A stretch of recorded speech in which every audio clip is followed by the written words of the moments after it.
तो पिछली बार हम आपसे जो बात कर रहे थे वो बायोडीज़ल के बारे में बात कर रहे थे और उसी बात को हम आगे बढ़ा रहे हैं। हमने बताया था कि जो बायोडीज़ल होता है वो जो यूज़ किया जाता है वो ज़्यादातर जट्रोफा प्लांट से अभी इस समय बनाया जा रहा है।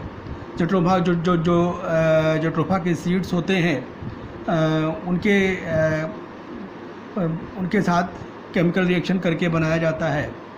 तो आपने इसको जो है अगर आपको देखना है तो आप जाकर के आईआईटी कानपुर में देखिए, बहुत आसान तरीके से आपको वहाँ की लैब में वहाँ पर ERL में दिखाई पड़ेगा। हमने क्योंकि वहाँ पर देखा है, इसको बनते हुए भी देखा है और इसको किस तरीके से कैसे इसकी प्रोसेसिंग होती है वो सारी चीज़ें वहाँ पर दिखाया है हमको डॉक्टर अग्रवाल सर ने। तो बायोडीज़ल जो होता है वो हमने आपको बताया ये भी था कि जो ये होता है ब्लेंड फॉर्म में भी यूज़ किया जाता है, मिला करके डीजल के साथ। जहाँ पर जो है ये अवेलेबल बहुत ज़्यादा मात्रा में नहीं होता, वहाँ पर इसको हम डीजल के साथ मिला करके कुछ रेशियो में 10%, 7%, 20%, इस तरीके से 30% मिला करके और यूज़ करते हैं। और कहीं कहीं तो ये 100% भी यूज़ किया जाता है। 100% जहाँ यूज़ किया जाता है, 100% बायोडीज़ल को हम बोलते हैं neat biodiesel, NEAT, neat biodiesel. और उसको हम जो डिनोट करते हैं वो B100 सिंबल से डिनोट करते हैं। अगर B100 लिखा हुआ है इसका मतलब कि क्या है, वो बायोडीज़ल प्योर बायोडीज़ल है। 100% उसमें किसी तरीके का कोई भी मिलावट नहीं है या मिक्सचर में नहीं है वो और किसी दूसरे ईंधन के साथ, ये सारी चीज़ें हैं। तो बायोडीज़ल क्या होता है, बायोडीज़ल बिल्कुल ठीक उसी तरीके से काम करता है जैसे कन्वेंशनल डीजल होता है। अगर आप इसको प्योर फॉर्म में बना रहे हैं और बनाने में बस केवल मेहनत लगती है, क्योंकि जितनी एनर्जी उसको बनाने में लगती है हमने देखा कि उसमें बहुत सारे प्रोसेसेस होते हैं, कई लोगों का इन्वॉल्वमेंट होता है। तो वो एनर्जी जो है अगर उसको भी जोड़ा जाए तो जो बायोडीज़ल की कॉस्ट होती है अल्टीमेटली बहुत बढ़ जाती है। तो ये सारी कुछ कमियां हैं उसकी अभी, तो उस हिसाब से अभी इसका इम्प्रूवमेंट होना बाकी है काफ़ी हद तक। इसीलिए इसको ये कन्वेंशनल फ्यूल को रिप्लेस कर पाना अभी इसके लिए मुश्किल है। फ़िलहाल जब तक कोई नई रिसर्च आ जाए तो नहीं कहा जा सकता, लेकिन जो अभी तक चल रहा है जो सिनेरियो, उसके हिसाब से कन्वेंशनल फ्यूल ही बेस्ट है। हाँ, ये मिला करके तो चलाए जा रहे हैं, लगाए जा रहे हैं, लेकिन वो जो इकोनॉमिकल सिचुएशन हम देखें कि सस्ता पड़े, वो चीज़ें नहीं। फ्यूल इकोनॉमी तो मिलेगी, फ्यूल इकोनॉमी इसलिए मिलेगी क्योंकि ये पेलोड कैपेसिटी इसकी सेम होती है। अगर हम जैसे जो पेलोड कैपेसिटी के बारे में करें, वही कह रहे हैं रेंजेस एज कन्वेंशनल डीजल, जो कन्वेंशनल डीजल होता है उसी के बराबर करीब करीब आ जाती है। Provide similar horse power, torque and fuel economy. तो ये जो हॉर्स पावर हो गया, टॉर्क हो गया, फ्यूल इकोनॉमी हो गया, बिल्कुल ठीक जैसे जो डीजल होता है कन्वेंशनल वाला, उसी तरीके से इसमें भी मिलता है। It also serves as a high quality lubricant and can enhance the life of the heavy duty engines। तो ये जो होता है हाई क्वालिटी लुब्रिकेंट्स की तरीके से भी ये, अगर आप इसको यूज़ कर रहे हैं तो लुब्रिकेंट की तरीके से भी ये काम करेगा। तो लुब्रिकेशन जो है प्रॉपर्टी इसके अंदर होती है, मतलब विस्कस होता है। और साथ में क्या होता है, ये इससे अगर भाई लुब्रिकेशन होता रहेगा तो उस केस में जो फ्रिक्शन के कारण टियर एंड वियर होते हैं, लॉसेस होते हैं, वो कम होंगे। और हीट का जो प्रोडक्शन होता है, एक्सेसिव हीट जो होती है वो कम होगी, तो इससे इंजन की लाइफ तो बढ़ जाएगी। तो इंजन की लाइफ बढ़ जाती है उस केस में। तो और इस एक प्रॉब्लम बस सिर्फ ये कह लें कि इसमें थोड़ा सा ये आती है कि ये जैसे कोल्ड स्टार्ट प्रॉब्लम इसमें होती है। बिल्कुल जैसे ठंडियों में, वैसे तो डीजल पेट्रोल में भी आती है, लेकिन इसमें जो है कुछ थोड़ा सा, अगर इसके इंजन्स को देखा जाए जहाँ पर ये 100% मात्रा में यूज़ हो रहे हैं, तो वहाँ पर ठंडियों में इसको स्टार्ट करने में प्रॉब्लम आती है। या रुका हुआ है काफ़ी देर तक इंजन, तो उस केस में हो सकता है कि स्टार्टिंग प्रॉब्लम हो या किसी दूसरे अन्य तरीके से उसको स्टार्ट करना पड़े। सेफ्टी इसमें बढ़ जाती है, भाई बायोडीज़ल है, ये बायोडिग्रेडेबल है तो सेफ्टी भी बढ़ जाएगी।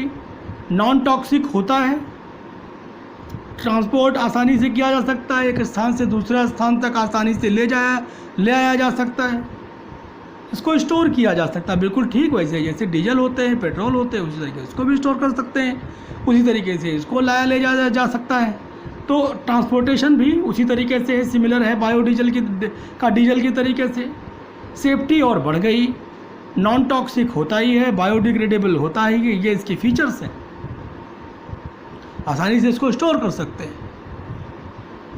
अब इसमें जो है हार्मफुल एमिशन, जब कभी भी जो है ये इसमें अगर एमिशन के बारे में एनालिसिस किया जाए तो जो कन्वेंशनल डीजल होता है उसके कंपैरिजन में जो कार्बन मोनोऑक्साइड होती है वो करीब करीब आधी हो जाती है, बहुत ही कम कार्बन मोनोऑक्साइड होती है, जैसे उसमें जो जितनी मात्रा आ रही है उसकी जस्ट आधी हो जाती है या उससे भी कम हो जाए। पार्टिकुलेट मैटर काफ़ी हद तक कम हो जाते हैं, 50% to 70%। हाइड्रोकार्बन का जो एमिशन हो रहा है वो 10% से 40% तक रिड्यूस हो जाता है। नॉक्स का एमिशन जो है 2% से 9% तक। तो ये चीज़ आप समझ के चलिए कि इससे अगर बायोडीज़ल का प्रोडक्शन इजी हो जाए, कुल मिला के समरी ये आई कि अगर बायोडीजल का प्रोडक्शन इजी हो जाए, इकोनॉमिकल हो जाए, तो हम उसको आसानी से पा सकते हैं। क्योंकि जेट्रोफा मिल पाना मुश्किल है, या जिससे बनाया जा रहा है, जिस सीड से बनाया जा रहा है जेट्रोफा सीड मिल पाना मुश्किल है, क्योंकि जेट्रोफा की खेती हर जगह नहीं होती और जितनी डिमांड है उसके हिसाब से तो बिल्कुल नहीं होती। और अगर जितनी भी खाने पीने की चीज़ें जहाँ पर उगाई जाती हैं वहाँ पर जेट्रोफा अगर आपको उगाना होगा तो फिर खाने पीने की सामग्री कम पड़ जाएगी। तो अभी तक डीजल पेट्रोल आयात किया जा रहा था, अब वो भी आयात किया जाएगा, तो बात तो वही बनी। कुल मिलाकर के बहुत बड़ा सोल्यूशन उससे नहीं निकल रहा है अगर देखा जाए तो। भाई अगर मान लीजिए आप खाने पीने की सामग्री के यहाँ पर कम पड़ गई तो उसको भी तो आप आयात करना पड़ेगा, क्या जनता भूखों मरेगी क्या? तो वो सारी चीज़ें भी यहाँ पर देखा जाएगा। तो इस तरीके से जो बायोडीज़ल है होता तो अच्छा है, जो कैलोरीफिक वैल्यू है वो भी बढ़िया होती है, टॉर्क भी बढ़िया प्रोवाइड कराते हैं, अच्छी हॉर्स पावर देते हैं, सारी चीज़ें, फ्यूल इकोनॉमी भी बढ़िया है इसकी। लेकिन बस प्रॉब्लम इसके प्रोडक्शन की है कि इसका प्रोडक्शन इजी नहीं है, इसका रॉ मटेरियल मिलना आसान नहीं है, और हर जगह इसकी जो है ये प्रोडक्शन जब इसकी डिमांड ही अब उस हिसाब से नहीं है तो प्रोडक्शन कहाँ से होगा? हर जगह प्रोडक्शन नहीं हो पाएगा इसका। तो ये सारी चीज़ें इसकी कमियां हैं, इसीलिए ज़्यादातर अब जो फोकस किया जा रहा है वो सोलर पर ही किया जा रहा है। आने वाले हम समय आगे बताएंगे भी आपको, आगे के जब कभी लेक्चर जब आगे वाले जब पढ़ाएंगे तो बताएंगे उसमें हम कि सोलर पावर ही हमारी फ्यूचर की पावर होगी आने वाले समय में। क्योंकि जो हमारे ये भी जो कन्वेंशनल सोर्सेज हैं डीजल के, पेट्रोल के, कोयला है, ये सब कुछ दिन बाद ख़त्म हो जाएगा। अब जब ख़त्म हो जाएगा तो उस केस में होगा क्या? उस केस में फिर जब आपके पास कुछ नहीं रह जाएगा यूज़ करने के लिए, तो आपको फिर केवल सोलर एनर्जी पर ही बेस्ड होना पड़ेगा, और सोलर पावर ही हमारी फ्यूचर पावर होगी। तो रिसर्चेस जो है सोलर पावर पर चल रही है, और लोगों ने सबसे ज़्यादा एनर्जी इस समय सोलर पावर के यूज़ करने में लगा दी है। उसमें भी बहुत से चैलेंजेस हैं, वो हम आगे बात करेंगे जब कभी बात करेंगे उसकी। तो आगे हम बात करते हैं सीएनजी के बारे में। बहुत सारी गाड़ियाँ आपने सुनी भी होंगी साहब इसमें सीएनजी किट लगी हुई, जैसे एलपीजी किट लगी होती थी वैसे सीएनजी किट लगी हुई होती है। अब एलपीजी किट तो लगी होती है, उसके लिए एलपीजी के हमने फ़ायदे और नुकसान सब सारे गिनाए आपको पीछे वाले लेक्चर में। अब आइए कुछ सीएनजी के बारे में भी हम बात कर लें आपसे कि सीएनजी क्या होती है। सीएनजी का फुल फॉर्म होता है compressed natural gas. Natural gas को कंप्रेस कर दिया गया, कंप्रेस्ड नेचुरल गैस। जब कंप्रेस करोगे तो क्या होता है? लिक्विफाई हो जाती है वो, आपको पता है अच्छी तरीके से। एलपीजी भी तो क्या होती है, वो भी क्या होती है, वो गैसेस को लिक्विफाई कर दिया जाता है, वो लिक्विड फॉर्म में होती है। वो तो जब एटमॉस्फेरिक कंडीशन में आती है तो वो गैस फॉर्म में आ जाती है। जो सिलेंडर के अंदर भरी रहती है वो हाई प्रेशर पर होती है, जो आपके यहाँ सिलेंडर सप्लाई होता है कुकिंग के लिए, तो वो लिक्विड में ही होती है। इसीलिए वो जो है लिक्विफाइड पेट्रोलियम गैस इसीलिए बोला गया एलपीजी। कंप्रेस्ड नेचुरल गैस भी ऐसा ही है। कैसे बनती है? ये कहता है कि डेराइव्स from the decomposition of plants and animals over a long period of time under larger heat and pressure. जो प्लांट्स हैं, एनिमल्स हैं, उनको अगर बहुत लंबे समय तक, सैकड़ों हज़ारों सालों तक हाई प्रेशर और टेम्परेचर पर, जो अर्थ क्रस्ट के नीचे होते हैं ज़्यादातर, वहाँ अगर उनको दबा के रखा जाए तो वो जो होते हैं वहाँ से मीथेन गैस निकलती है ज़्यादातर, और भी गैसेस निकलती हैं। तो वो जो होती है वो क्या होती है, कंप्रेस्ड नेचुरल गैस होती है। कंप्रेस्ड नेचुरल गैस में जो मेन कंपोनेंट होता है वो तो मीथेन का ही होता है।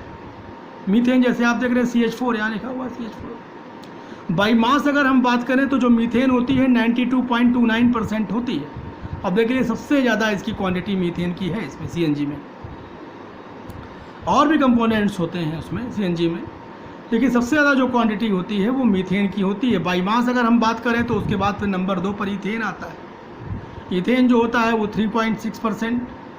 प्रोपेन, जो प्रोपेन आप देख रहे थे LPG में थी, वो भी इस यहाँ पर होती है मौजूद, 0.8%। ब्यूटेन 0.29%, ये सब बाई मास है, सब देख रहे हैं। पेंटेन 0.13%।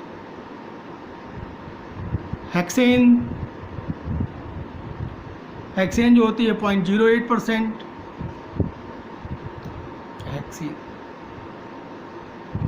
कार्बन डाइऑक्साइड इसी में मिल जाएगी आपको 1% के आसपास।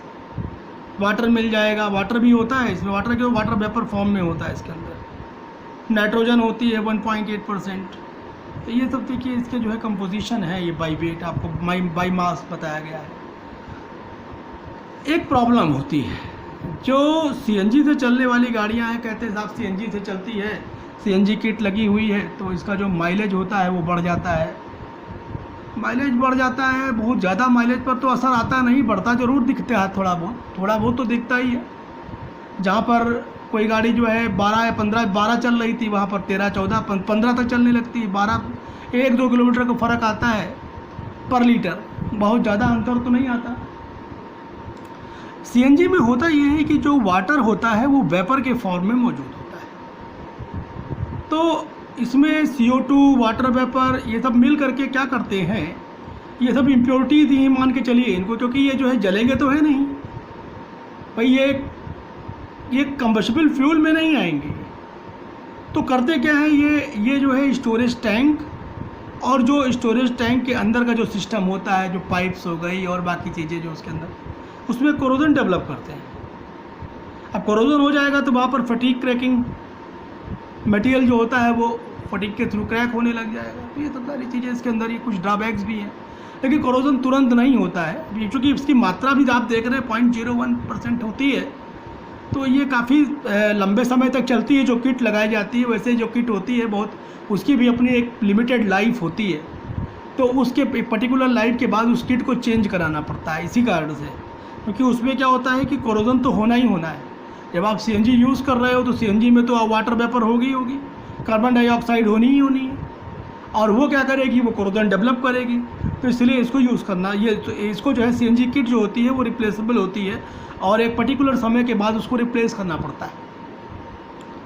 इसका हाई ऑक्टेन नंबर होता है, ये सबसे बहुत बड़ा फीचर है इसका। तो उस केस में क्या होता है, इसका कंप्रेशन रेशियो हाई हो जाता है। जैसे ही कंप्रेशन रेशियो हाई हो जाएगा तो उस केस में जो CNG इंजन होते हैं उनकी पावर और एफिशिएंसी बढ़ जाती है। तो हमने बताया कि जब पावर और एफिशिएंसी बढ़ जाती है तो उसका माइलेज भी बढ़िया हो जाएगा।